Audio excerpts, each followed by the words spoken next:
કેમ છો મિત્રો? ઘણા બધા છોકરાઓની કમેન્ટ આવી હતી કે જીપીએસસી ની અંદર જે આઈટીઆઈ પ્રિન્સિપલની વેકેન્સી આવી છે તો એનું ફોર્મ ક્યાંથી ભરવું? તો તમારે ગૂગલમાં કંઈ નથી કરવાનું, જીપીએસસી ઓજસ જે છે એ ટાઈપ કરવાનું છે. જીપીએસસી ઓજસમાં તમે જશો એપ્લિકેશનમાં એટલે તમને એક ફોર્મેટ ઓપન થશે. તમે મોબાઈલમાં ઓપન કરશો તો તમને જે છે આ કરંટ એડવર્ટાઇઝમેન્ટ એ નીચે દેખાશે, રાઈટ?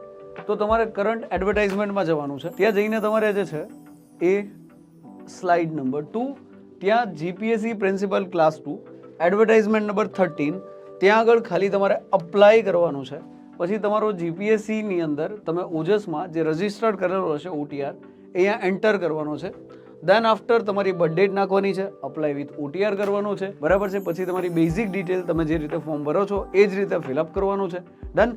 અને આના માટે જે છે એ આપણે એક બેચ લઈને આવ્યા છીએ જીપીએસસી પ્રિન્સિપલ ક્લાસ 2 માટે. જેટલું બને એટલું વહેલી તકે તમે આની અંદર જે છે એડમિશન લઈ લો અને તમારું જે છે આઈટીઆઈ પ્રિન્સિપલ બનવાનું સ્વપ્નને સાકાર કરો. Thank you so much.